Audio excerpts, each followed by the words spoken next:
यदि आप भी हैं कक्षा 10वीं के छात्र तो यह वीडियो का साफ तौर पर आप केवल और केवल आपके लिए होने वाला है, क्योंकि आज की इस वाली वीडियो में हम लेकर के हाजिर हैं एनसीईआरटी बुक से आधार, चाहे वह यूपी बोर्ड हो, बिहार बोर्ड हो, मध्य प्रदेश बोर्ड हो, राजस्थान बोर्ड हो, कोई भी बोर्ड में प्रत्येक वर्ष पूछे जाने वाले गणित के हर विषय में मोस्ट इम्पॉर्टेंट टॉपिक्स के बारे में आज के इस वाली वीडियो में हम बताने वाले हैं आपको।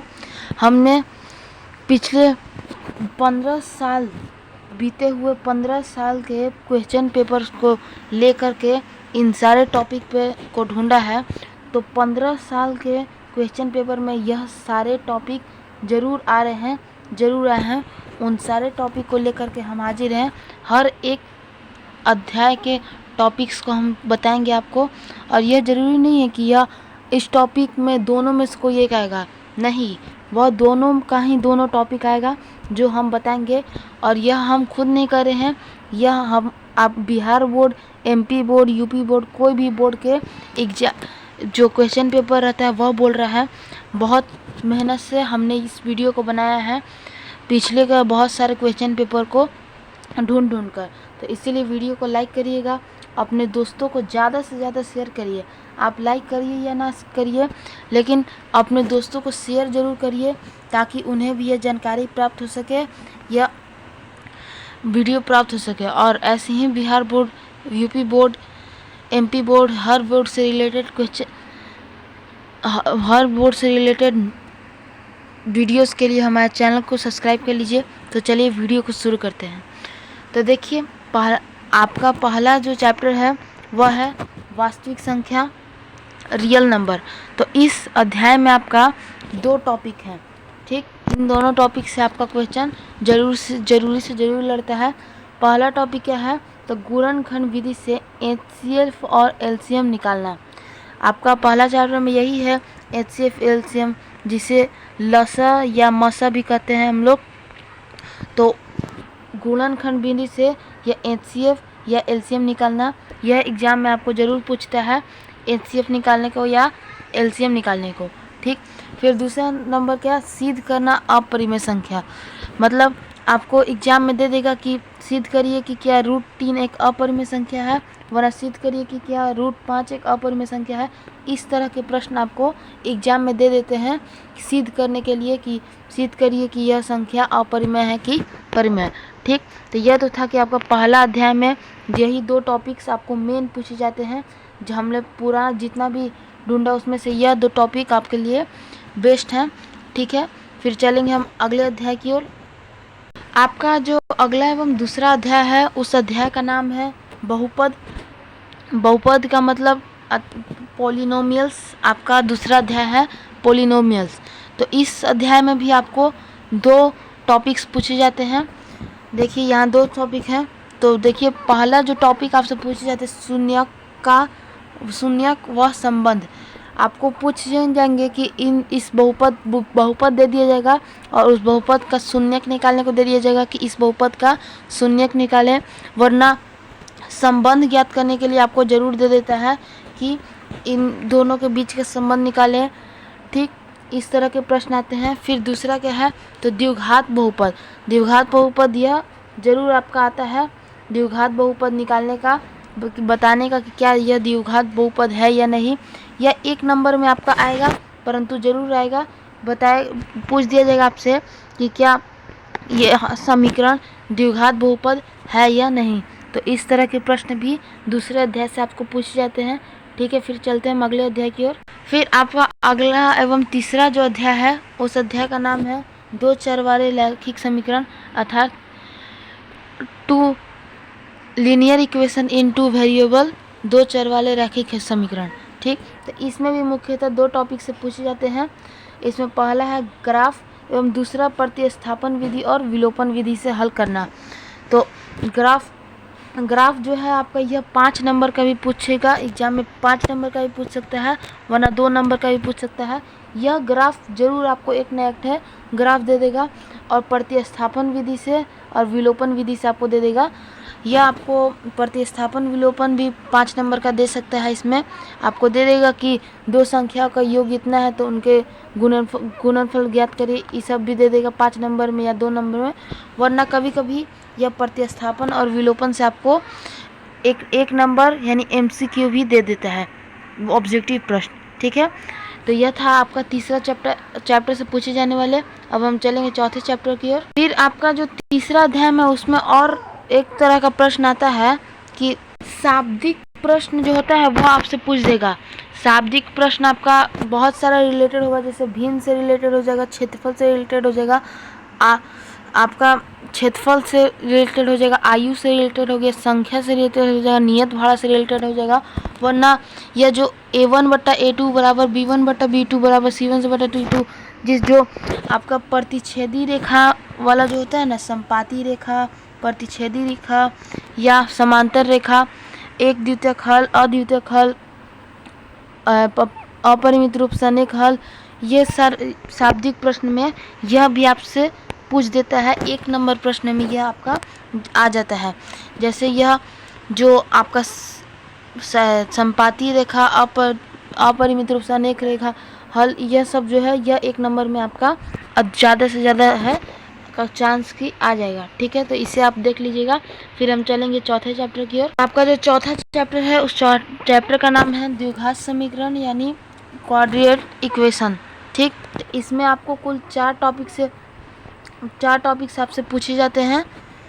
प्रश्न 4 टॉपिक्स आते हैं। पहला जो टॉपिक रहेगा उसमें पूछा जाएगा कि बताइए कि यह समीकरण द्विघात समीकरण है या नहीं।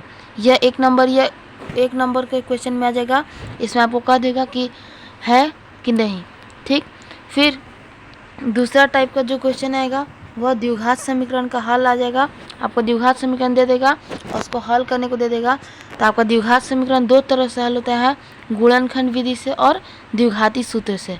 ठीक, तो आप इसमें सूत्र आपको विधि नहीं बताएगा, आप किसी भी विधि से कर सकते हैं। ठीक, वरना जो विधि देगा आप उस विधि से भी करेंगे, लेकिन ज़्यादा चांस है कि वह विधि नहीं बताता है, आपको खुद से कोई भी विधि से द्विघात समीकरण का हल कर देना रहता है। फिर आपका तीसरा में विविधकर आ जाएगा। फिर चौथा में मूलों की प्रवृत्ति आ जाएगी। ठीक, तो यही 4 टॉपिक से चौथे अध्याय में पूछा जाता है प्रश्न। फिर हम चलेंगे अगले टॉपिक की ओर, अगले अध्याय की ओर। हमारा अगला जो अध्याय है वह है अध्याय 5 समांतर श्रेणी। ठीक, तो इस अध्याय से आपको 3 दे देते हैं टॉपिक्स, 3 टॉपिक से दे देता है। पहला दे देगा कि बताइए यह समांतर श्रेणी है कि नहीं। यह 1 नंबर वाले क्वेश्चन में आ जाएगा। इसमें आपको बताना रहेगा कि यह समांतर श्रेणी है या नहीं। ठीक, यह 1 नंबर के प्रश्न में आएगा। फिर दूसरा आ जाएगा आपका कि nवां पद ज्ञात करिए। यह भी आपका 1 नंबर वाले प्रश्न में ज़्यादातर पूछा जाता है कि इस समांतर श्रेणी का nवां पद याद करिए। और यह आपका जरूरी से जरूरी आपका एग्जाम में ज़रूर आता है nवां पद ज्ञात करने का। ठीक, फिर आपका जो तीसरा में योगफल है यह भी आपका आता है 1 नंबर ये प्रश्न में, और यह भी ज़रूर आता है। ठीक, और यह सब हमने पढ़ा रखा है हमारे चैनल में, आप मैथ वाले प्लेलिस्ट से जाके देख सकते हैं, उसमें हमने यह सब पढ़ा रखा है। ठीक, फिर हम चलेंगे छठे अध्याय की ओर। छठा अध्याय में ना आपका परिमेय है वह मोस्ट VVI है, वह नहीं देगा बिहार बोर्ड कभी भी। भले क्वेश्चन पेपर निकालना भूल जाएगा बिहार बोर्ड, लेकिन आपका छठा अध्याय का परिमेय जरूर दे देगा। आपका थेल्स का परिमेय 6.1 एवं 6.2 यह जरूर देता है, जरूर से भी जरूर। इसमें आपका जो 6.1 है इसको आने का आपका 80% चांस रहता है कि यह जरूर देगा, और परिमेय 6.2 इसका 20% चांस रहता है आने का। यही इसीलिए ज़्यादा चांस आपको रहेगा कि परिमेय 6.1 ही देता है, वरना कम चांस रहता है कि 6.2 भी कभी कभी दे देता है। ठीक, फिर आपका इस अध्याय का जितना भी उदाहरण है वो आपसे ज़रूर दे देता है, उदाहरण आपको ज़रूर देता है इसमें, इसलिए आप उदाहरण देख लीजिएगा। फिर आपको पूछ देगा फिर समरूप की कसौटियाँ जो हैं समरूपता की वह देख लीजिएगा। समरूपता की कसौटियाँ दे देगा और आपको सिद्ध करने के लिए वह सब कसौटियाँ दे देगा, ठीक।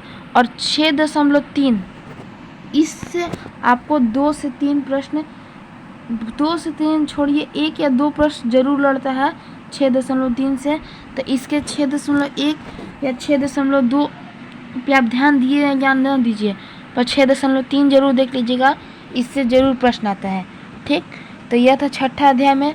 अब चलेंगे हम अगले अध्याय की ओर। आपका जो अगला अध्याय है वह है निर्देशांक ज्यामिति, कोऑर्डिनेट जियोमेट्री। तो इससे आपको 3 को से रिलेटेड आता है, 3 टॉपिक से। तो पहला क्या है, भुज कोटि मूल बिंदु। इस सब का आपको परिभाषा दे देगा कि भुज किसे कहते हैं, कोटि किसे कहते हैं, मूल बिंदु किसे कहते हैं, यह सब दे देगा, ठीक। फिर दूसरा में आ जाएगा 2 बिंदु के बीच की दूरी। यह आपको जरूर देगा एग्जाम में, 2 बिंदुओं के बीच की दूरी।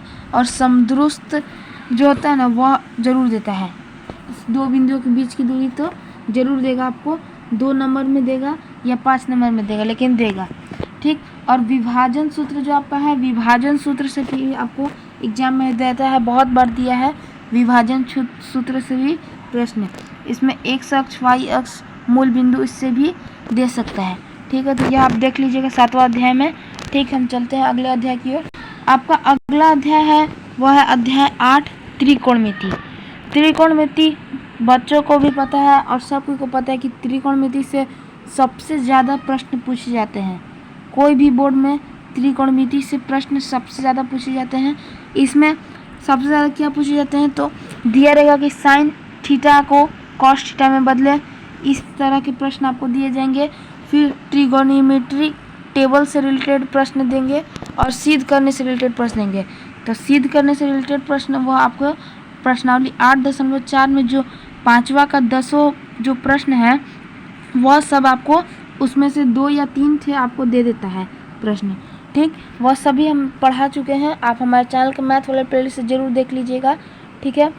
तो सिद्ध करें आपको ज़रूर दे देगा। इसमें त्रिकोणमितीय टेबल भी आप याद कर लीजिएगा, उसका हम ट्रिक भी आपको दे दिए हैं कि किस तरह से आपको याद करना है त्रिकोणमितीय टेबल, उससे भी रिलेटेड बहुत प्रश्न आते हैं।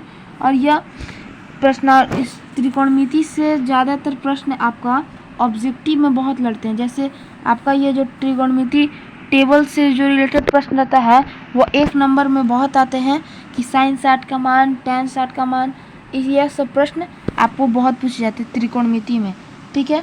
फिर हम चलते हैं अगले अध्याय। तो त्रिकोणमिति में आपका त्रिकोणमिति का एक और चैप्टर है अध्याय 9, ठीक। तो इस अध्याय में ज़्यादा एक प्रश्नावली बस ये है और ज़्यादा कुछ नहीं है इस अध्याय में, ठीक। तो इस अध्याय में आप ज़्यादा कोशिश करिएगा कि इसके उदाहरण को देख लीजिएगा। Bihar board, UP board, Madhya Pradesh board, कोई भी बोर्ड इसके उदाहरण में से ज़्यादा प्रश्न देता है। एवं प्रश्नावली इसका एक ही प्रश्नावली है 9.1, इसमें गिने चुने 2 या 3 प्रश्न देते हैं, जिसमें से आपका जो पेड़ वाला प्रश्न है, प्रश्न संख्या 2, वो आपका कंफर्म रहता है, उसका कंफर्म टिकट रहता है कि वह ज़रूर आएगा, ठीक। तो जो कोई क्वेश्चन नंबर 2 है और उदाहरण है, यह आप 9वें अध्याय में से देख लेंगे, ठीक है। फिर आपका जो अगला अध्याय एवं 10वां अध्याय है वह है वृत्त यानी सर्कल। तो इसमें आपका इस अध्याय में 2 प्रमेय है, प्रमेय 10.1 एवं प्रमेय 10.2। तो इन दोनों प्रमेय को आप जरूर देख लीजिएगा, इन दोनों प्रमेय से आपको जरूर प्रश्न आते हैं। एक इन दोनों में से आपका जो प्रमेय 10.2 है वह ज़्यादा इम्पोर्टेंट है, इससे ज़्यादा प्रश्न आपको पूछे जाते हैं, ठीक। तो यह दोनों प्रश्न आप देख लीजिएगा। फिर इसका 10.1 का जो प्रश्नावली 10.1 है, उसमें से कभी बहुत सारे प्रश्न 1 नंबर के आते हैं। 1 नंबर के प्रश्न 10.1 से ज़्यादा आते हैं। फिर जो 10.2 है उसके सारे फिगर वाले प्रश्न आप देख लीजिएगा, क्योंकि जितना भी फिगर से रिलेटेड आपका होता है, वृत्तखंड, लघुखंड, ये सब जीवा, ये सब इसका फिगर से प्रश्न ज़्यादा से ज़्यादा आते हैं, ठीक है। तो वृत्त में यही सब आते हैं टॉपिक। फिर चलते हैं अगले अध्याय की ओर। फिर आपका जो अगला अध्याय है वह है वृत्तों से संबंधित क्षेत्रफल। आपका अगला अध्याय वैसे तो है रचना यानी कंस्ट्रक्शन। तो रचना से हम इसलिए नहीं लाए हैं क्योंकि आपका जो नया एनसीईआरटी का बुक आने वाला है उसमें रचना चैप्टर को हटा दिया गया है, पूर्ण रूप से हटा दिया गया है। लेकिन आपको बता दें कि रचना से आपको अभी इस वर्ष 2024 में एक प्रश्न तो जरूर आएंगे, वो भी 5 नंबर के प्रश्न आएंगे। ठीक है, तो रचना हम पढ़ा देंगे, बुक से ज़्यादातर जो भी आएंगे वो हम आपको बता देंगे अन्य वीडियो में। ठीक, तो आप फटाफट से हमारे चैनल को सब्सक्राइब कर लीजिए, क्योंकि जब हम लाइव आना शुरू कर देंगे तब आपको रचना से पढ़ाएंगे। ठीक है, तो आपका अगला चैप्टर जो है वृत्त से संबंधित क्षेत्रफल। तो इसमें फिगर से रिलेटेड जितने भी प्रश्न हैं वह सारे प्रश्न आप देख लीजिएगा, क्योंकि इससे बस फिगरिंग से रिलेटेड प्रश्न पूछे जाते हैं इस अध्याय से। ठीक है, तो फिगर से रिलेटेड सारे प्रश्नों को आप देख लीजिएगा। ठीक है, चलते हैं फिर हम आगे। फिर आपका जो अगला अध्याय है वह है अध्याय 12। ठीक, पृष्ठीय क्षेत्रफल और आयतन। ठीक, तो इस अध्याय में 2 प्रश्नावलियाँ हैं, उनमें से किस तरह के प्रश्न आते हैं। तो आपका ऐसा प्रश्न आ जाएगा जिसमें दे देगा कि एक बेलन है, उसके ऊपर शंकु रखा हुआ है, तो उसका आयतन ज्ञात करिए या उसका क्षेत्रफल ज्ञात करिए। तो इस तरह के प्रश्न आपको एग्जाम में पूछे जाते हैं इस 13वें चैप्टर से। ठीक, बाकी इसका जो प्रश्नावली 13.1 है उसका क्वेश्चन नंबर 1, 2, 3 इन तीनों प्रश्न से यह जरूर आते हैं एग्जाम में। प्रश्नावली 13.1 में यही तीनों प्रश्न आते हैं, और प्रश्नावली 13.2 है उसमें क्वेश्चन नंबर 3 के बाद के प्रश्न आपको आते हैं।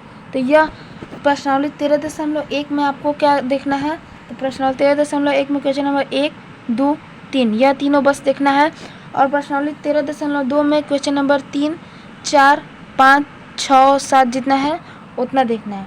ठीक, तो यह आपसे ज़रूर पूछे जाते हैं। फिर हम चलते हैं अगले अध्याय की ओर।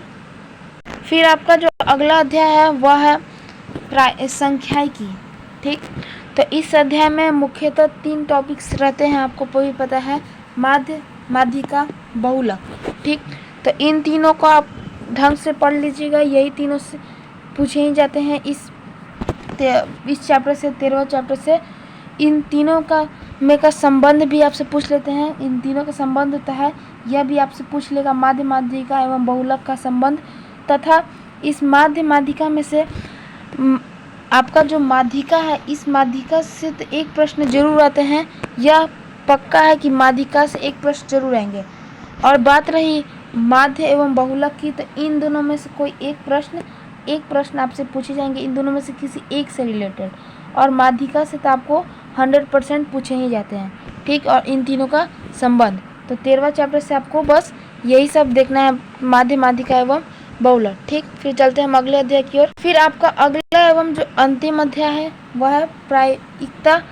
इसमें मुख्यतः 3 टॉपिक्स आते हैं। पहला जो आता है बेसिक MCQ। तो इस चैप्टर से रिलेटेड आपको बेसिक आता है, जो MCQ मतलब आपको ऑब्जेक्टिव प्रश्न 1 नंबरीय प्रश्न में इस प्रायिकता से जरूर आएगा कि सिक्का उछालने पर सिक्का आने, जीत आने की प्रायिकता, ऐसे प्रश्न आपको 1 नंबरीय में जरूर पूछे जाते हैं इस प्रायिकता अध्याय से।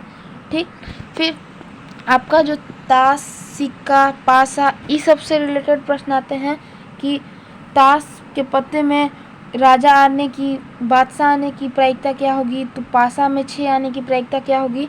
यह आपसे इस तरह के प्रश्न इस अध्याय से पूछे जाते हैं। ठीक, और आपका जो प्रश्नावली 14.2 है, इससे प्रश्न इसमें जरूर पूछे जाते हैं, तो 14.2 देख लीजिएगा। तो इस प्रकार से हमने आपको पूरा आपका जो गणित का बुक है उसका हर एक चैप्टर का बता दिया हमने कि कौन से चैप्टर से कौन सा टॉपिक आपको एग्जाम में पूछने वाला है। यदि आपको यह टॉपिक नहीं है तो हमारे चैनल को सब्सक्राइब कर दीजिएगा, क्योंकि हमने इस सारे टॉपिक को बहुत ही मेहनत से छाटा है, हर एक साल के क्वेश्चन पेपर से मिला कर।